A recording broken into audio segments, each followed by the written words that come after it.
Wow, that was amazing. It makes me want to change and get to the front lines. Yeah. So I've sort of been trying to process a little as it's happening. It's kind of a difficult task given how engaged and thought-provoking all of our panelists were, our keynote speaker, our introducers. I'm an anthropologist by training and trade, and so for me, I'm a little biased, but for me, one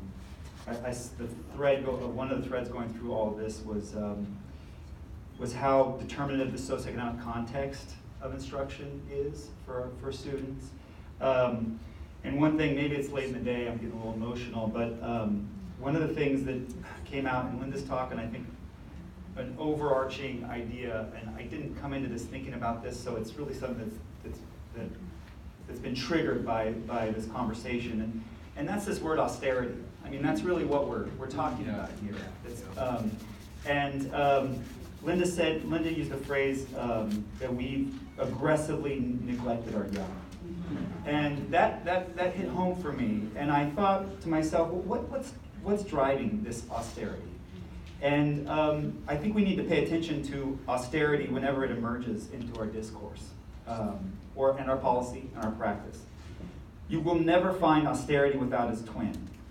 Austerity for the brown and the down, prosperity for the powerful, windfalls for the wealthy. Austerity for Greece, prosperity for creditors in Germany. Austerity for our students, prosperity for corporate property owners. Austerity for our schools, prosperity for private prisons. And I think it's hard not to see this in a context, in a racial context, honestly. 1970, 78% of non-Hispanic, 78% of California was non-Hispanic whites. 2015, 38%. So you have a decline in your white population and an increasing unwillingness to pay for public resources and public services. And you know, from my grad school days, you're reading Foucault and governmentality, and you're seeing this change that takes place in the way we think about schools. And Linda's talk brought some of this out. She said, teachers teach more hours and have less prep time than anywhere else in the world. She also pointed out that we have in this country a multiple choice fetish that is cognitively toxic. More tracking, more testing than anywhere else in the world. Paul called this, and I think it's perfect, is test and punish.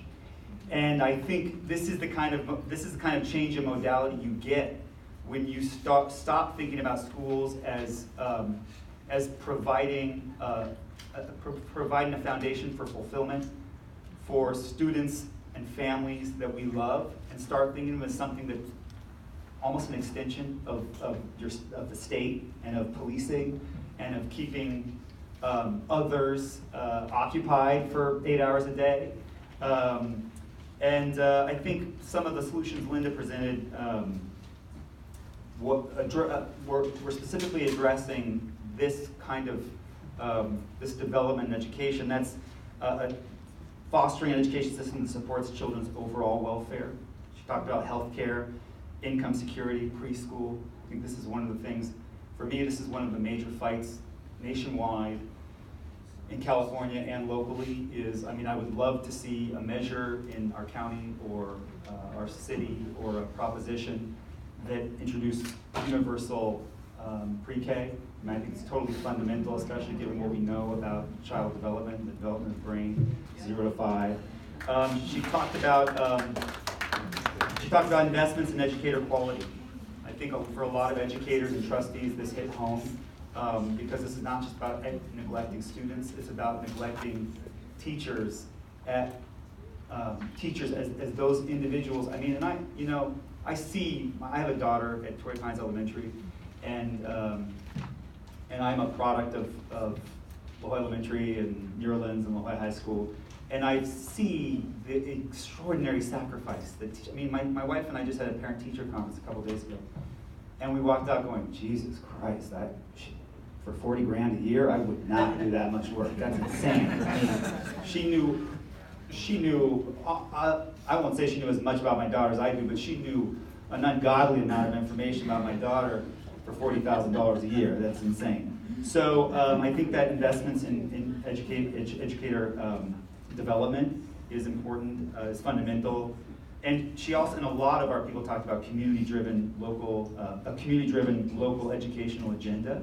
And I think, honestly, I'll talk, another brief aside about my experience in the La Jolla system that addresses this. A lot of people say, well, what would it look like if we adequately funded schools? Now, I'm not going to say your La Jolla schools are adequately funded, but again, $6.5 million in San Diego in foundations, and 2.3, all of San Diego, 6.5 million, and 2.3 million is in La Jolla. And so what it means is, actually, La Jolla schools are kind of adequately funded. And when I brag about my kids go to public schools, they're not entirely public. They're heavily subsidized by ourselves, and I think that that's indicative of the austerity paradigm, where it's austerity for the public at large, and then you create your own little spaces in which you have prosperity. Well, very briefly go over